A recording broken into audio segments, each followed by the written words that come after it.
You are going after lots of people in the IUL space. I would love to get an update. I can tell you we're running into a lot of MPI stuff. The only thing that I think is worse than MPI is Kaizen. Explain what Kaizen is. Kaizen is basically premium financing for middle class. With Kaizen, you lose your money and you owe the bank money on top of it. It makes me want to vomit. It's so bad. What insurance companies allow Kaizen? The two companies that I've seen are National Life Group and... A little close to home for you, right? I mean, that doesn't surprise me because National Life Group is always doing the shady.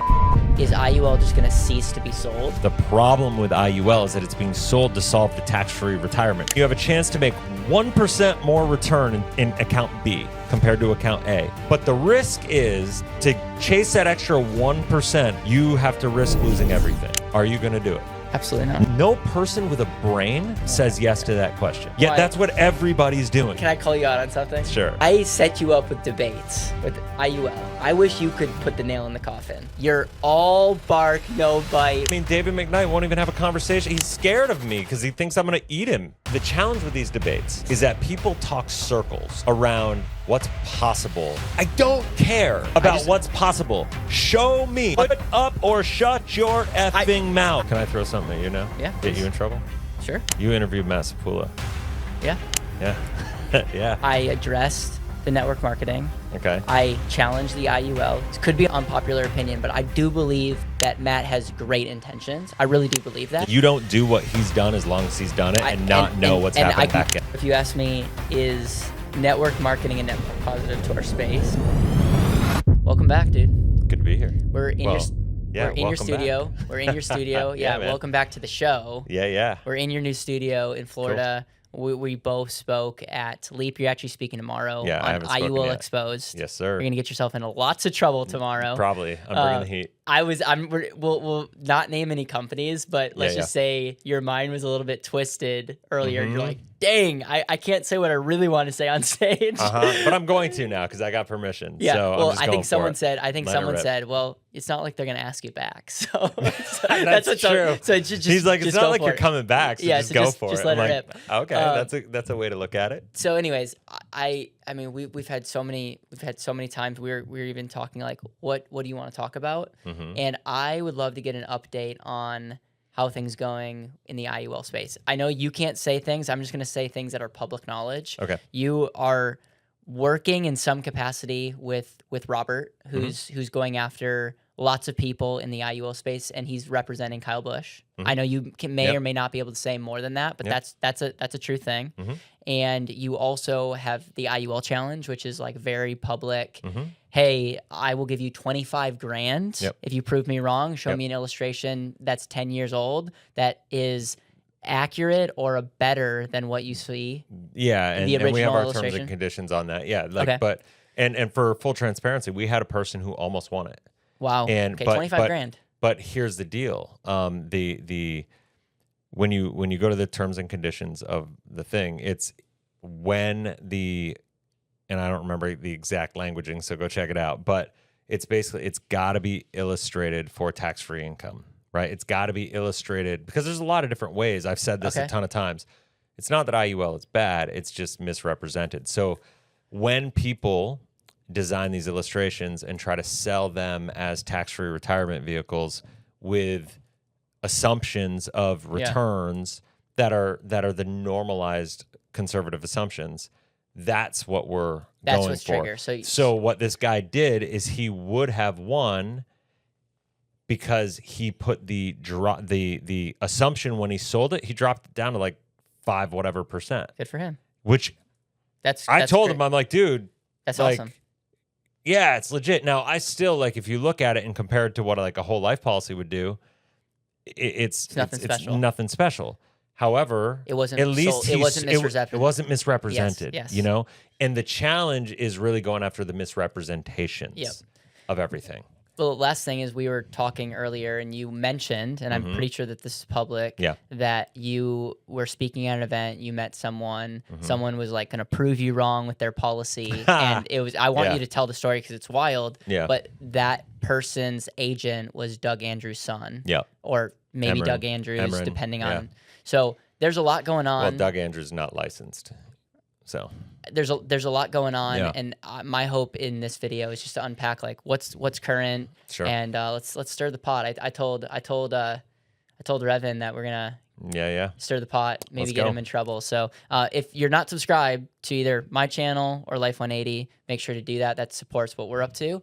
Without further ado, man, I kind of opened it up. Yeah. IUL exposed tomorrow. So- what are just give me high level view of what you're going to talk about tomorrow, and then let's get into some of the other things. So tomorrow I'm doing kind of an overview of a lot of the things I talk about in the book. I'm going to do a deeper dive. I'm going to do some deeper education into like why IUL it just doesn't work the way that it's sold, where the misrepresentations are, where the dangers are, the fact that the real problem is not the agents. I think a lot of people misrepresent or misunderstand, I guess would be the right way to say it. They misunderstand my take on this, and they think that I just think all IUL agents are bad. I think 95% of IUL agents believe in what they're doing. I think they think they're doing the right thing. I think they believe it. I think they're just doing what the companies tell them to do. They're just positioning it in the way that the companies are positioning it to them.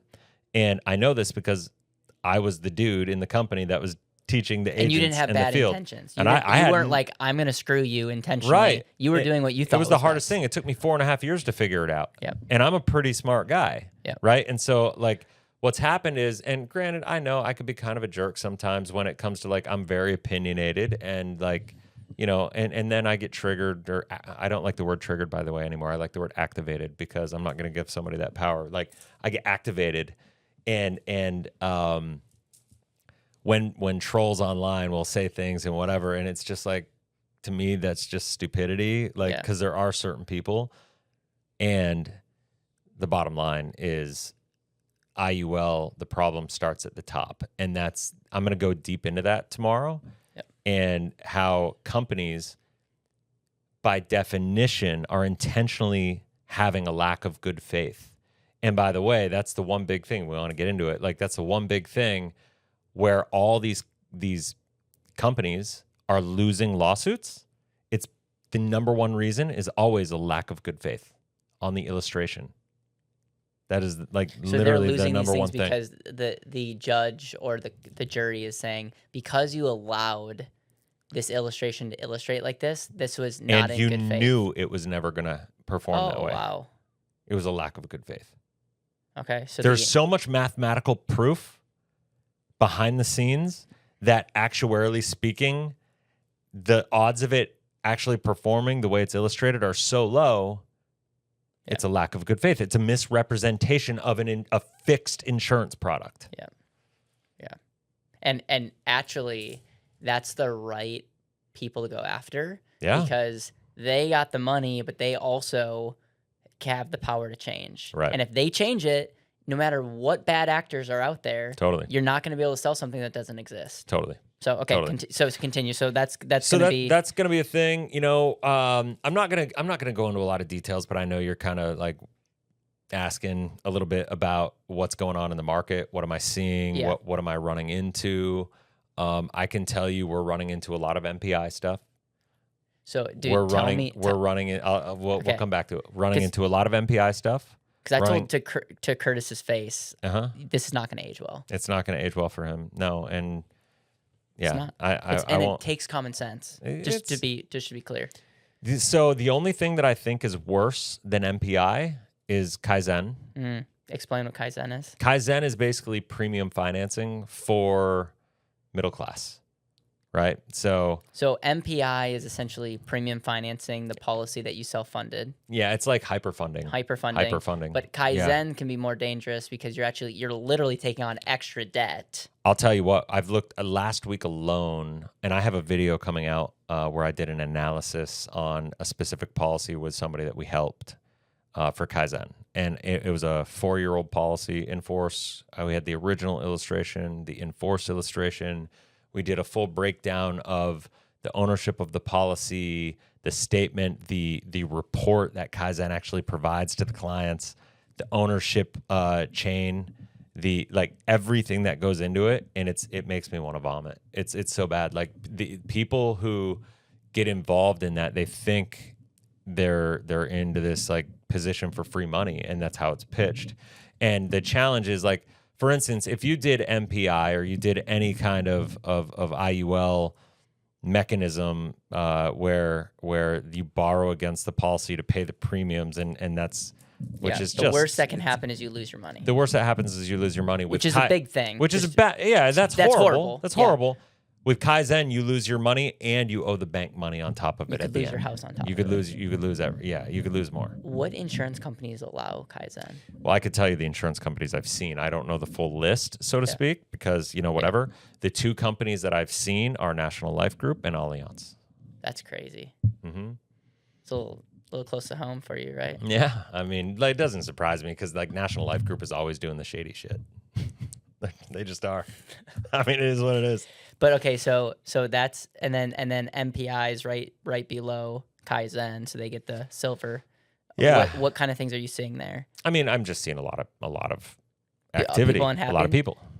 Policies not performing the way that. Yeah. I mean, like we've got this website, rescuemyiul.com, and we just get submissions constantly.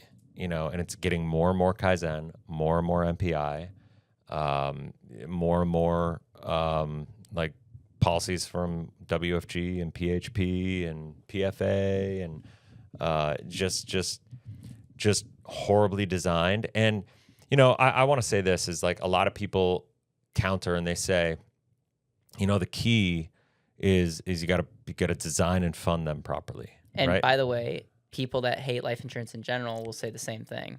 Where your point, I'm sure you're going to say. Yeah. So to finish your point. Go ahead. No, they'll literally say, if someone's telling you it needs to be designed properly, because that's what whole life people will say. Yeah. If you crap on whole life, you'll be like, well, it needs to be designed properly, and they're like, yeah, well, nobody designs these things properly, and so, but continue your your so my thing is like a lot of people with the IUL Challenge say that you just got to design and fund it properly, and it works. But the bottom line is the principles don't change whether you design it and fund it properly or you fund it at target premium, right?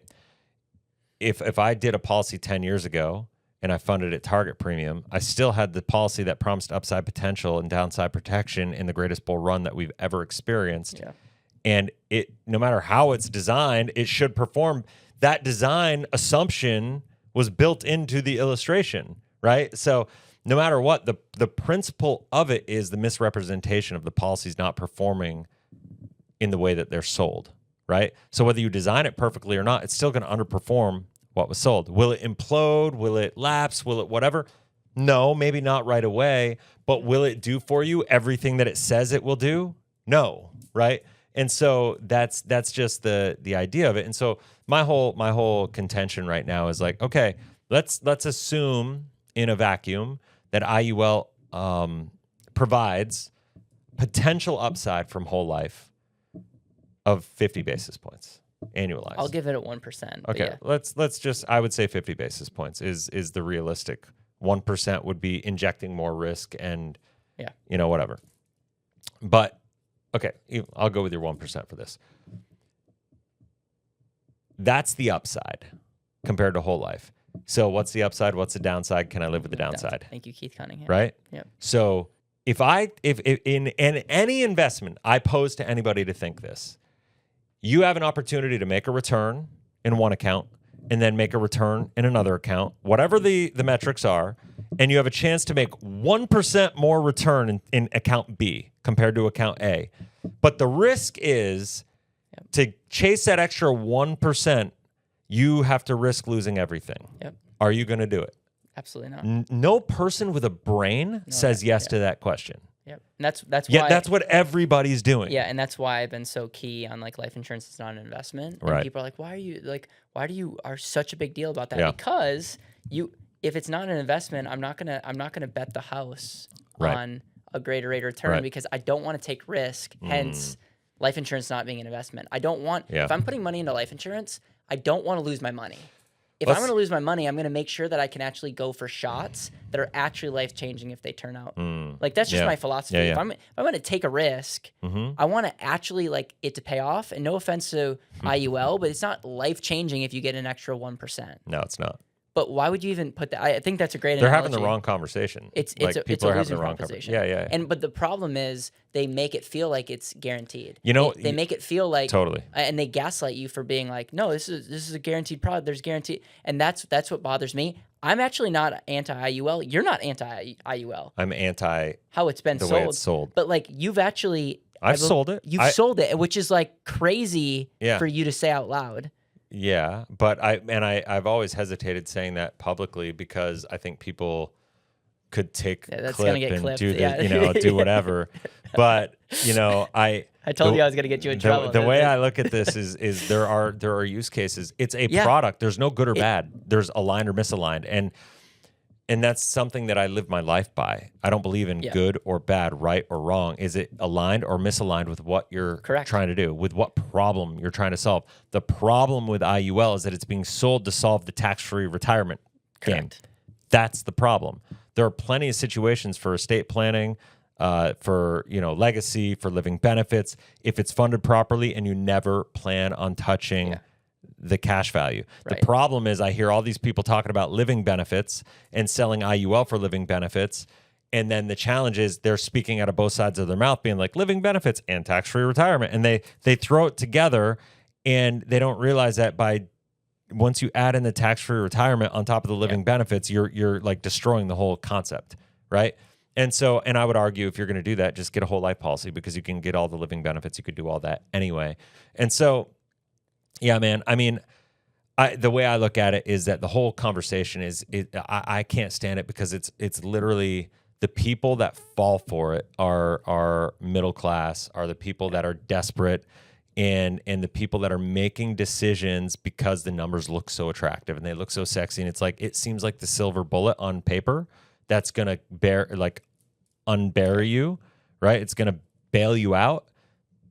But then it makes it worse, right? And we see this every single day. And it gives everyone a bad name. And it gives everybody a bad name. Even, I'll use Kyle Busch. Mm-hmm. People are making their rounds. Mm-hmm. I made a video about it. I think I'm the only one who hasn't made a video on it yet. You haven't made a video about it because you're too close to it.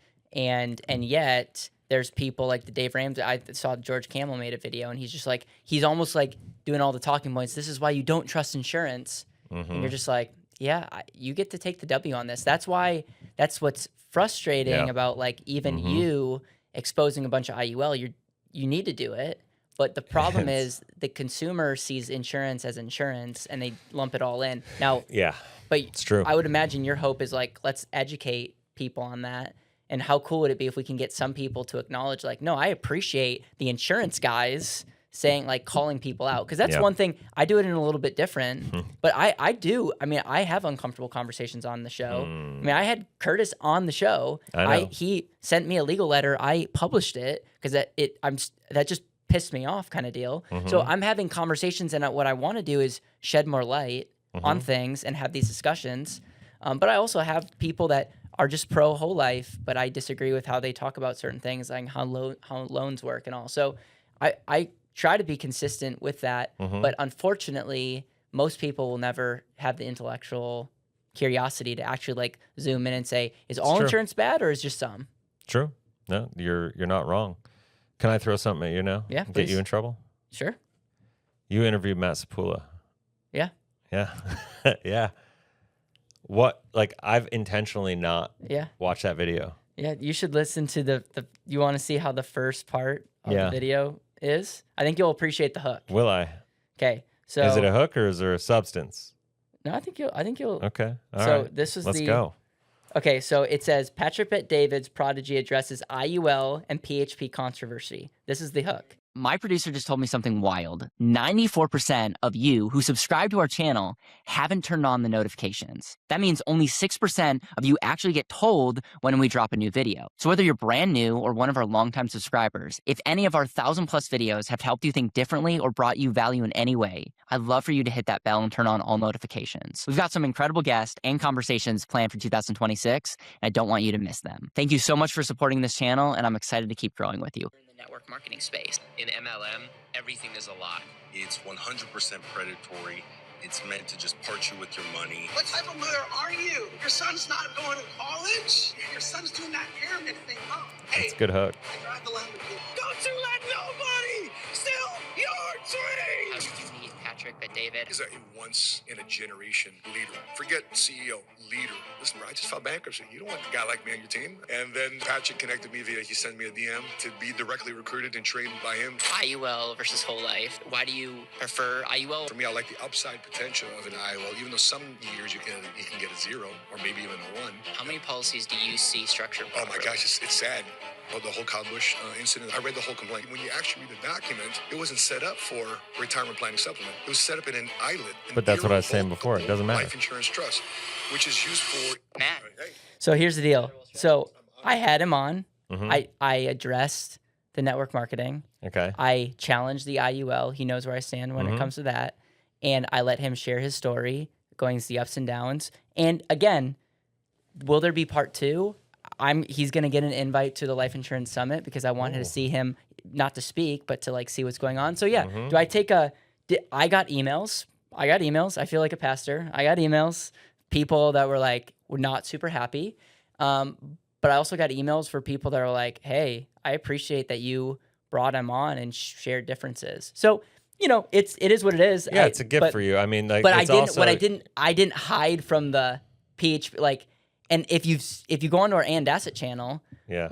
Dom has a video that's like straight up calling out PHP. Okay. And then on the And Asset channel, after the fact, and I don't expect you to watch all my videos, but we talk about behind the scenes, and I was very clear about my thoughts and my takeaways, and I would totally feel comfortable with Matt watching that. He can easily watch that, but I think if he watches that, he's going to get more context on how I really feel about PHP, and I'm very, very clear that it's like, and I appreciate some of the things that they're doing. Like they're getting people in the business it was a very diverse crowd. Let's talk about that, But though. so that's the positive, but the negative is they're selling products that aren't going to compound well. So, okay. So, yeah. But let's talk about that. Like they're getting people into the business that wouldn't be in the business otherwise, selling a product that they don't understand to people who don't understand it. Yeah. So is that really a net positive?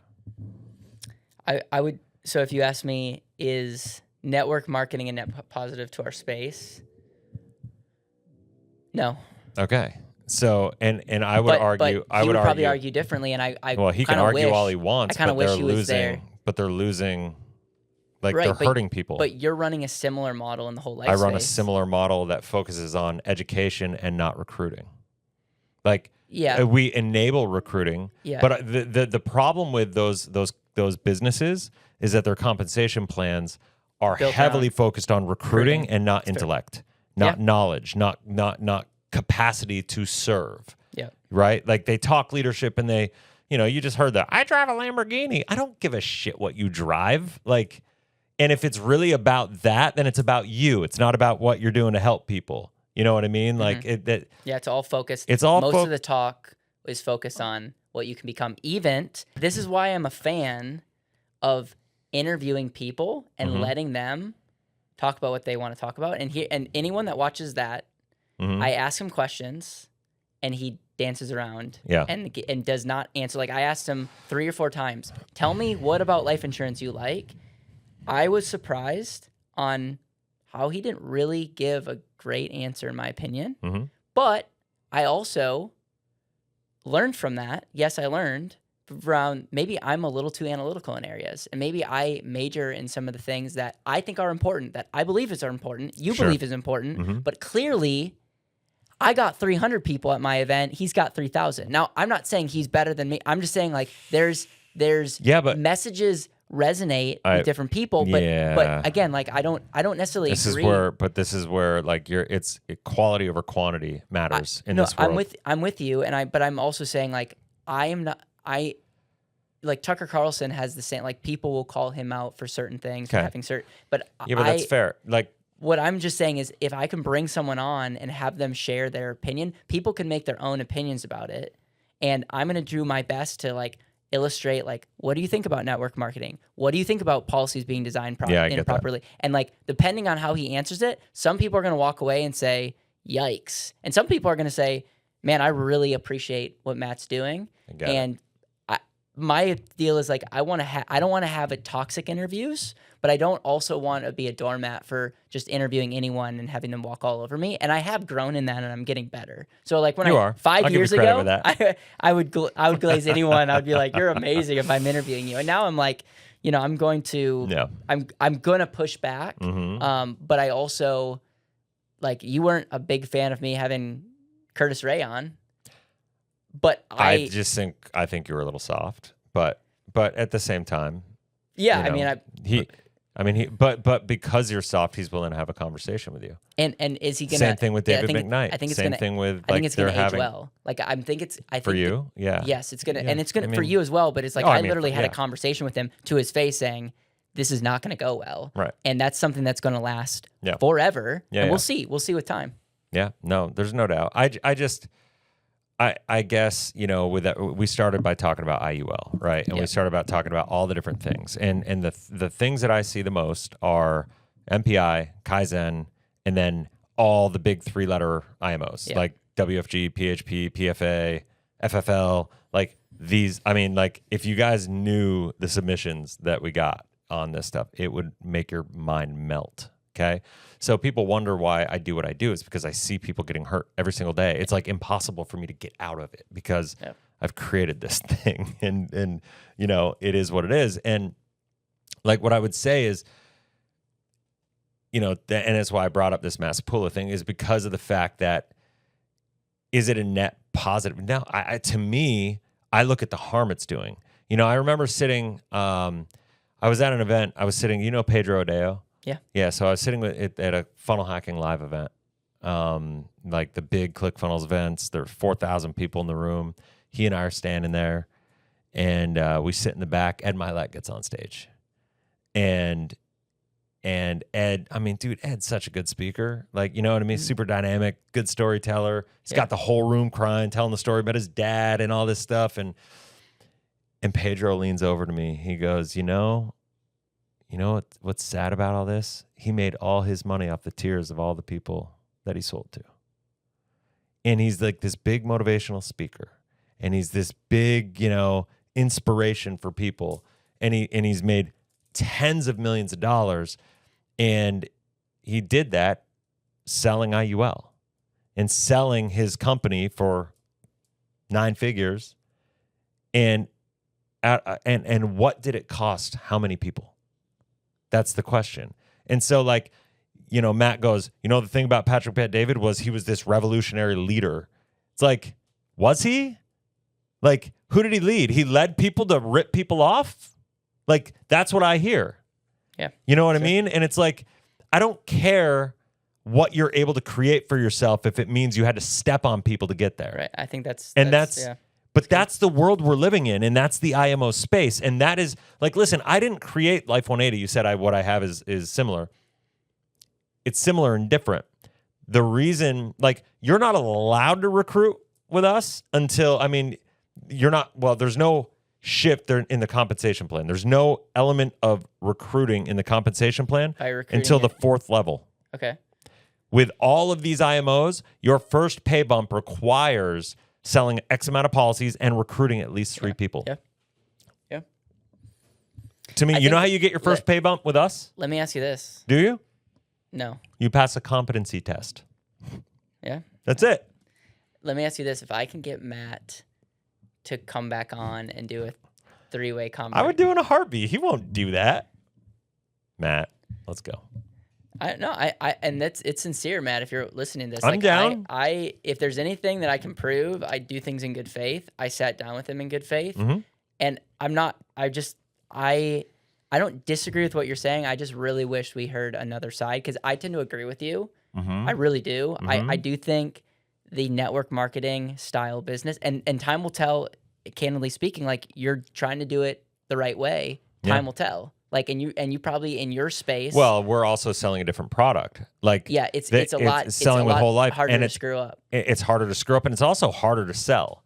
Like, so it's harder to get people to succeed because in order for you to sell whole life, you have to become somebody different. You know this as well as anybody. Like, you can't just sell off the illustration and be like, "Look how awesome this is! It's going to change your life."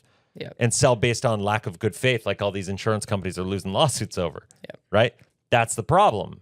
You actually have to learn how to communicate. You have to be able to really connect and identify and understand what are the problems that you're trying to solve, and then know how to like articulate solutions and provide solutions and actually be a value creator in somebody's life. Yeah. Yeah. No, I will say that we always joke with our personalities, whole life is definitely not the place you go to make the most amount of money. No. like there, I always like, why did I learn Why'd we this? do Like, this why to did we do this? ourselves? There could be so many other spaces that we could do. I didn't do this But to myself on purpose. I'm with you, and I think there's a lot of fail safes. Yeah. And what you say, I do think the conversation would be good because I mean, I'm down. you're down. We'll see. I'll see what I can do. But I do think it's a good question. It doesn't matter, because I even said in my talk today, I don't care someone's intentions. I don't care how passionate you are. I don't care how good looking you are. What are you producing? Yeah. What's the value you're producing? And is the outcomes good or bad? And I will say, and I'll be consistent. I'd be consistent with you. I'd be consistent with other people. Yeah. If the outcomes of an organization are, look at the fruit, and yes, are people getting term insurance? They're a big fan of term. Whether I love term. This is what, so Yeah, term is I great. look at this and I'm like, okay, you're selling lots of term. I'm taking you at face value. Yeah. That's a good thing. Sure. And if that's what they're doing, cool. And so boom. And so it's like, then, so you ask me, is it a net positive, net negative? My gut says net negative, but there are families that are getting insurance and that would never gotten insurance. And so I get that. It's a blender of like, but I'm with you. If you had to choose one or the other, and that's why I'm going to choose more conversations is better than less conversations, because by me interviewing him, people will be able to tell like, oh, this is what I like about it, but that doesn't really add up. My hope is more conversations is going to be better than less conversations. So like people that emailed me saying you're platforming him, I'm like, he's got a bigger platform than me. I'm not. Yeah. I don't think I'm helping him recruit by having him on the show. No, I would agree with you on that. Okay. Like I got your back as far as that goes. Okay. Like, yeah, you don't have to, like, I agree with you there. And I think you're right. It's good to have the conversation. I wish you'd be a bit more steadfast in your beliefs. Like, Okay. I think you leave a little too much room Okay. for people, because I know what you believe. And I know you're a very convicted human being, but I also know that you lead with love and you like want to be that bridge. And I know that it's a fine line. And one of the reasons that people won't interview with me the way they interview with you is because I just couldn't put them in their place, and like, for better or worse, right? Because that's what God put me on this earth for, you know? Yeah. And I look at, to just kind of like, I guess, put my thoughts on what you just said is like, okay, we got, let's say 10,000 people join a company like PHP this year, right? And out of those 10,000, 2,000 of them actually do anything, which is probably the case, right? And so you got 8,000 people that kind of get churned in the mix. And is that a positive or negative? I don't know. Maybe. Most of the policies that I see that get lapsed are people who bought policies as agents and then they flame out and don't do anything and regret it and are missold by their upline and all this stuff. That's a part of it. But then let's say the 2,000 people that did it, out of those people, if some of them sell term insurance, that's a net positive, right? Because now we got more people getting insurance. But like, for every one term policy that's sold, if one person's getting hurt with an IUL, is that really a net positive? I'm with you. Right? This is why I struggle internally. Maybe I'm not saying Matt knew anything about me, but he did not talk a lot about IUL. He talked mostly about term insurance. Okay. And then he did his research then. maybe, but and again, he did mention IUL, but he was very politically correct. And again, to his credit, for better or worse, he wasn't trying to pretend he was trying to sell the product. He focused heavily on protection. He was well trained. Protection. And so at least I have different. If someone's selling IUL as a retirement supplement and all, I come down on them a lot harder than people that. And so, but again, I think it is what it is. Hopefully it's one of many conversations. Yeah. And I'll say this and then let's move on. Yeah. Very grateful for him opening. I mean, I came into his event ecosystem. And I didn't have to do the interview, but he's just one of those people I'm interested in learning more about. And sure. I always get the challenge around, and maybe this is naive, but I'm like, man, if I could convert someone like him and he can have like true conviction and he's like one of the head at, it'd be powerful. Imagine it. Like imagine if he comes to the Life Insurance Summit June 15th to the 17th in Nashville, Tennessee. We're going to have some of the best minds there, including you, coming out. And how cool would it be if we got a leader from PHP to come out and really open their eyes, and now they have influence of thousands and thousands of people. I'm not going to like pretend to be someone I'm not to try to, and hopefully I'm still working on how to best have these type of relationships, but like that's for me what I'm really hopeful for. And I believe good people, and I do believe this could be unpopular opinion, but I do believe that Matt has great intentions. I really do believe that. You do? I do. I do. I need to be proved that at this point in time because like you don't do what he's done as long as he's done it and know what's happening on the back end. Totally naive by saying that. Like, and that's just my take. And so I'm willing, for the record, to be proven wrong on that. But it's going to take some at the end of the day, it doesn't really matter what I believe. Especially knowing he's worked with Doug Andrew as closely as he has. And it doesn't, again, matter what I believe or you believe. You have to look at someone's fruit and their results. So just to be super clear. But I do believe if you bring someone in and they open their eyes with the way that he thinks, I do believe that there could be strong leaders that say, you know what, we're going to cut this out. And I'm not even saying if PHP turned and just did whole life, there's still going to be issues. There's just going to be less issues by default. Yeah. So I think the problem with PHP, so the product they sell with IUL is a problem. But like you just said it, and I'll expand on it, and then we can move on, is their biggest problem is not just IUL. It's the fact that there's so many moral hazards baked into their compensation plan where it's very focused on recruiting, and that's how you expand. And I get, like, and the BS thing that I hear from them all the time is like, well, you don't get it. We're building a business in freedom and this and that. It's like, it doesn't mean you have to, like, it doesn't have to be mutually exclusive. You don't have to like skip past competency and education and like building people.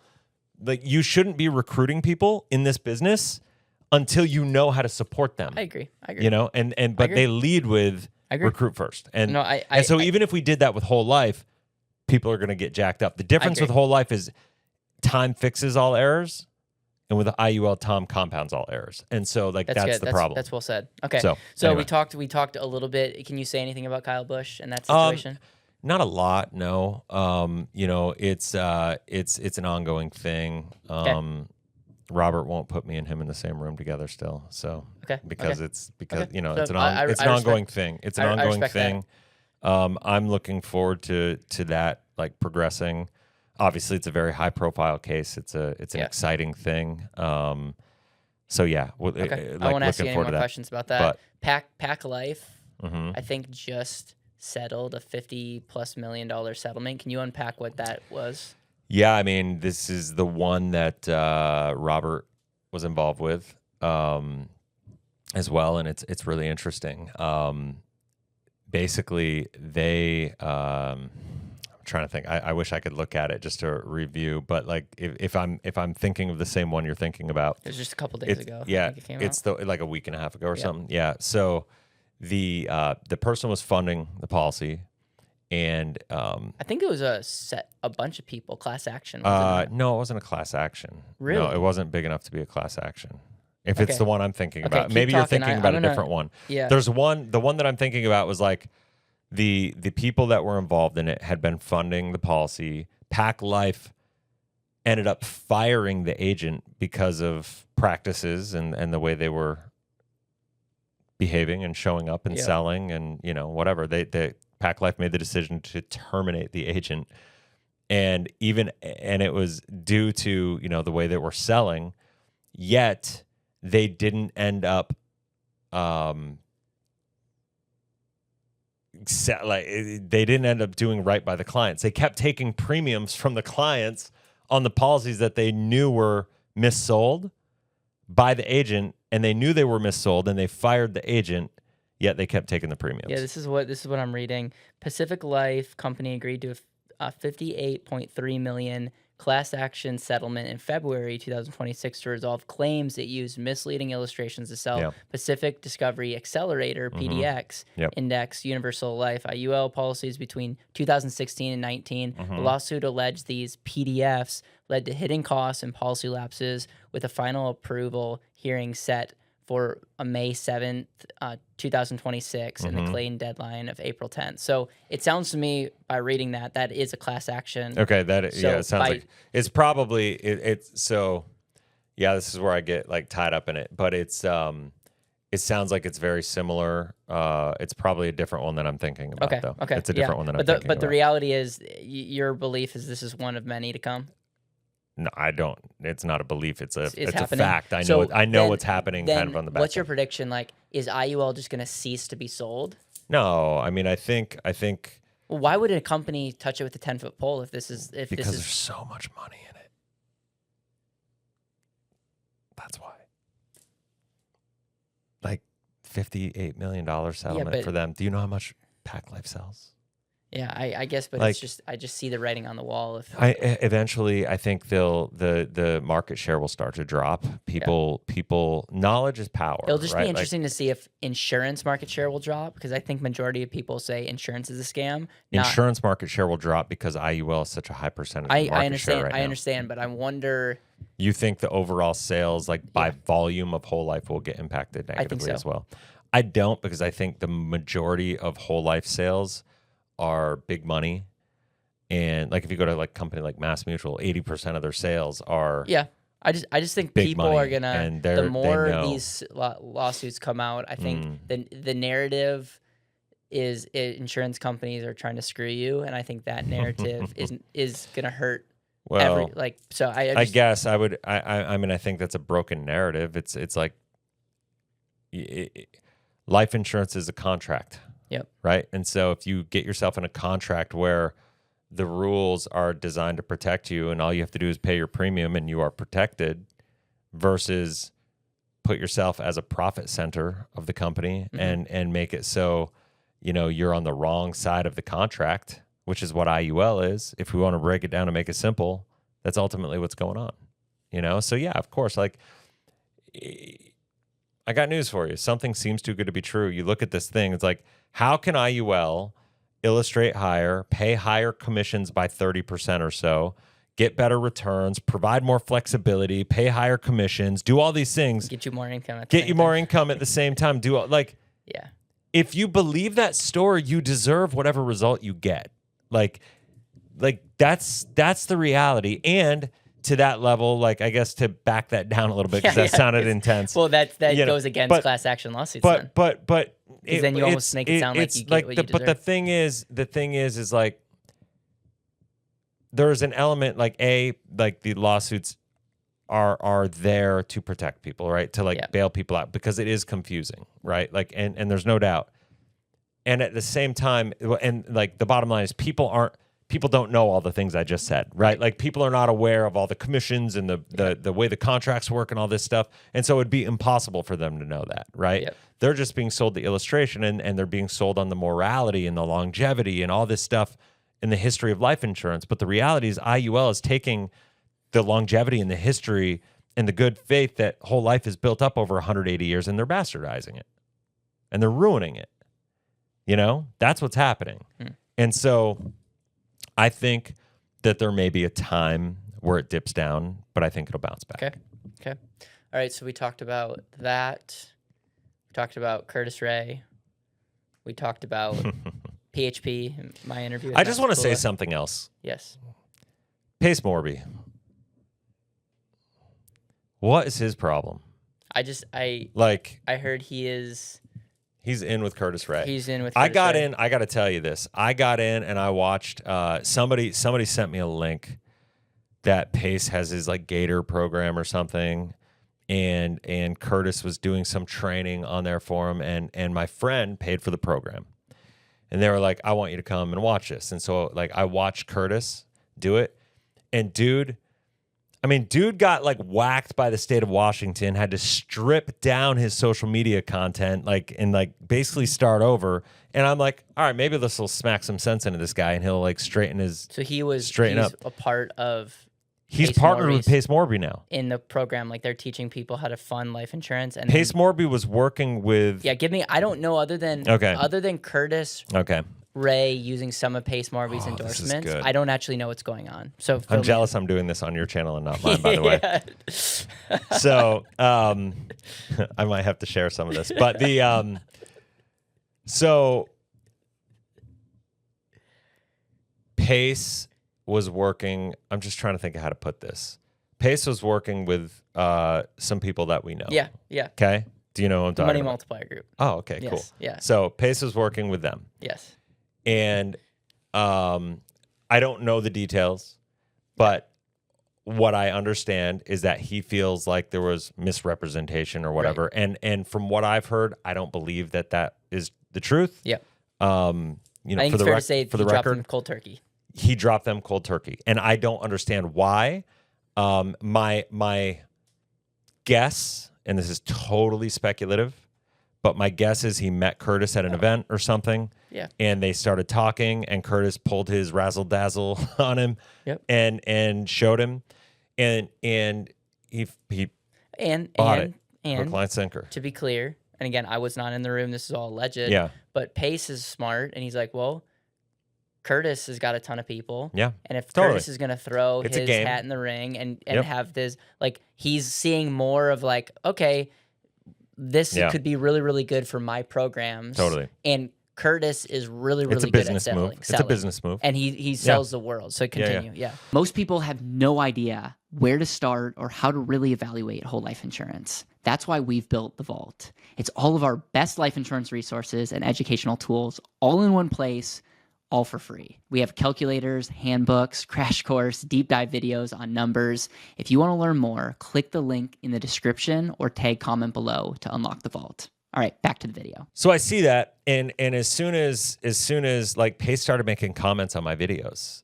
Like, interesting. Like I started doing videos on with YouTube. So I've got a couple videos on MPI that I did with Garrett. Okay. Right? And they're on the channel. And then before you know it, Pace is like making comments on there about how I'm wrong and like, MPI is this a magical thing. And it's just stupid because I know it's not the case. And the challenge is I liked Pace. Like I used to like his content, and now I've lost all respect for his ability to evaluate a deal. Like he's built his whole brand on evaluating deals. And you're saying if he's unable to see through the BS of MPI, you're worried what other things that he's up to. Yeah. And it makes me lose trust in his judgment, and it makes me believe that he's in it for making money, that he's in it just to sell stuff and like increase the value of each person that comes through his community and not actually add value. Because if he was actually trying to vet and do the right thing for his people, the MPI strategy would be the last thing that he'd be doing. Why do you think he's doing the MPI strategy? I don't know. I mean, the only thing I can think of is human nature has a confirmation bias, and he wants he wants to make money. He wants to build. He wants to be tied in with somebody like Curtis Ray, who's got a big social media platform and a big access to reach people and collaborate and do these types of things. And so it's easy to fall into that when you want to make something work. You can always find the reasons to make something work. You don't believe he actually knows it's not going to work and he's pushing it anyways. You believe he actually believes it. I believe he believes it. I believe he doesn't know what he doesn't know. Yeah. And I think it's going to end up being the greatest mistake of his life, career-wise. Pace, if you're watching this, we don't know each other. We have lots of mutual friends, like a lot of good mutual friends. I've asked Pace to talk, and he won't talk. Okay. Well, I'll host it if you want to make this happen. And even if it's without this guy, maybe we'll do the Caleb approach first. I'll have it on. But I'm not going to bite. Like, to me, if somebody's not willing to talk to me, yes, I'm a little bold, but like, grow up.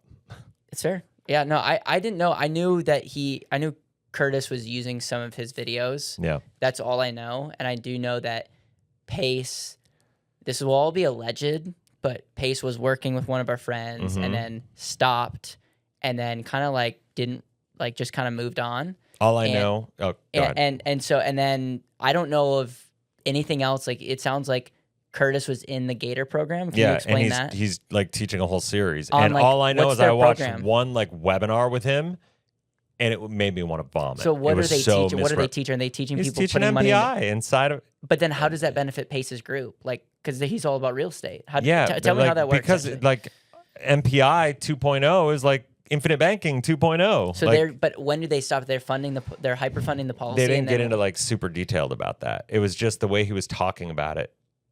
I have a recording of it. It's disgusting. I'll show it to you sometime. Okay, I'm it's genuinely gross. curious. I worry about getting into like specifics and details because, I mean, I guess I shouldn't worry. I don't really care, but I just, okay. you know, I know how Curtis likes to send letters and do all that stuff. So Okay. I don't know, like whatever, just whatever. This is good. Okay, what else? This is what happened when me and Caleb don't talk very often. What else is new? I mean, we have you're giving your talk. Yeah. Talked about PHP. We talked about Pace, which was not on the agenda, but you talked about. We got our events coming up. Got your events. Our coming event, up. your event. I'm speaking. So you're coming to our event. I'm going to be going to your event. Yep. So our event is April 29th through May 2nd. Yep. In Tempe, Arizona. Your event is June 15th through 17th. It's going to be good. It's going to be epic. It's going to be really good. Totally different events. Yes. Totally different styles. Yep. You'll be speaking. I'll be speaking. And I think like look at that. If you're in this business, I would say this. If you are with an organization like PHP, PFA, WFG, come to these events. Like if you feel like you need, like I know like all your organizations do your events and they're hype trains. If you want to come and learn and be surrounded by professionals, come to these events. Yeah. My goal in our event is I don't need any motivation. I don't need any. You don't need sales training. Also, I got to change my talk. If you, I'm just joking. Yeah, if you know what you're talking about, you don't need to get someone super hype. And my whole deal is life insurance, when set up and used properly, is amazing. It's amazing. It should be like the thing that you want at the foundation of your life, not to overhype. But you know that and you believe that and you understand that, it becomes really powerful. And so I believe we need more voices, and we do so in like a quick manner. A lot of speakers speak 20 minutes. We're getting people connected. I'm thinking about bringing some big names in. I mentioned a couple to you, and it's going to cost a lot of money. But I'm like, I desire to elevate our space to the next level, and I do believe that this event is just the gateway to get us there. And so we're all doing our thing in different ways. But I look forward to your event. I look forward to hosting mine. And it would be awesome if you're watching this and you're just like, even if you want to get to meet some people in person, the events are a great way to like get to know people. Yeah, and I would just say if there's anybody in Arizona specifically that wants to come to our event or whatever, just reach out to me. Cool. And I'm happy to like, stroke some good deals for people, just because like the mission is more important than everything else. Awesome. And so, well, Revan, thank you. Thank you for letting me sit in your studio, and thanks for being here. Thanks for starting. This is my first video I filmed with somebody in this studio. Like, it's brand new. I love it. And I also we look forward to hearing you. This is unlike many videos that I've shot, but you're just gonna hear real time what we're thinking, how we're thinking, and the goal is to increase this thing. So if you're not subscribed to this channel, it really, really helps for you to subscribe to both of our channels. Helps commenting. And then also, like, I want to hear from you. So if there's things that, like, you're like, hey, this is where I can get better. If there's someone that you want to hear from, if there's someone that you want me to host from a challenge standpoint, I genuinely want to do that. So Matt, if you've watched this, Pace, if you've watched this, if other people have watched this and you disagree with Revan, you disagree with something I'm saying, let us know. You'd be surprised. Maybe not. You'd be very surprised how comfortable I am inviting people on. You don't know this, but I someone who's actually friends with Robert wrote the book Frederick. I don't know if you know that. Yeah. He wrote a book called Dying for Benefits. It's a book that just craps on life insurance. The whole book. I read it, invited him on. We had a talk. I confronted him on the many things that he wrote in his book that I think were inaccurate. But we also agreed on a lot of and you know what he said? He's 80 years old. He's like, you know what? My second version, you're going to have to help me write. He had enough humility, but then I listened to some of the things he took, And I'm like, okay, I'm gonna go back and do some research. So it was a good conversation. Yeah. And I don't know many people that would bring on someone like him Yeah. who literally wrote their whole book trying to come after the space that you're like. I'm letting you know, like, more. If someone's hiding from conversations, that's usually not a good sign. And my goal is foster a platform where we can have more conversations, and then you're smart enough to figure out what you want to do, but hopefully more conversations aren't more confusing than less. So some people disagree. Some people wish that I wasn't that way, and time will tell. No, I mean, for the record, I've always got your back. I love that you have the conversations. I think it's a net positive, the conversations that you're having. Okay, that's 100%, 100%. And I mean, I think I wish you would hold people to the fire a little bit more, but I think the overall positive, it's not like IUL in term, right? Like it's not that much like, it's definitely a positive for people to be made aware, because and I think it's important to like look at this. It's not just the conversation that you're having in that moment. It's what happens after the conversation, and it's what happens in the conversations that are created by the conversation, right? And so that's where the positivity comes out of it. So even if you have somebody like Matt on or Curtis on, and I'm like pulling my hair out. That's why I'm going bald, y'all. I'm watching Caleb's videos. But even if you're doing that and you're not holding them to the level that I wish you were, like, dude, good things happen after the fact. Yeah. Regardless. Can I call you out on something? Sure. All right, you ready for this? Yeah. We might. Here we go. I might call you out, and then we might do a video on your channel. All right, let's do follow it. up. Let's do it. I set you up with debates so IUL. Yeah. I wish you could put the nail in the coffin. Yeah. So that's my challenge to you. Is there's no nail to be put in the coffin. But I'm just saying it's it's impossible. I'm going to tell you right now. But even this is again, I'm saying this out of love. Yeah. I've hosted 2 or maybe 3 IUL debates with you. Well, 2. You had Steve Barber and then Terry, but then also at my event. Oh yeah, okay, but that wasn't a debate. Yeah, that was like we each had a presentation, and he was sarcastic. Here's like, I think that there's I almost was like, man, this is what I felt after. I was like, I wish.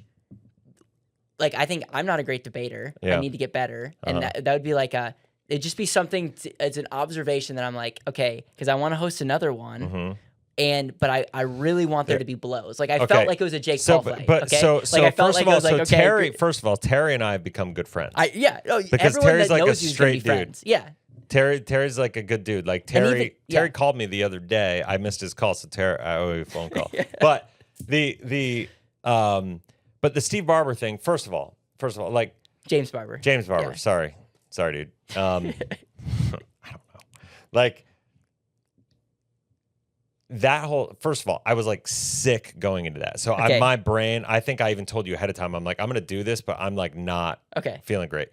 That's first. Secondly, the challenge with these debates is that people talk circles. That's fair. Around what's possible and the design and how smart they are and like all these things.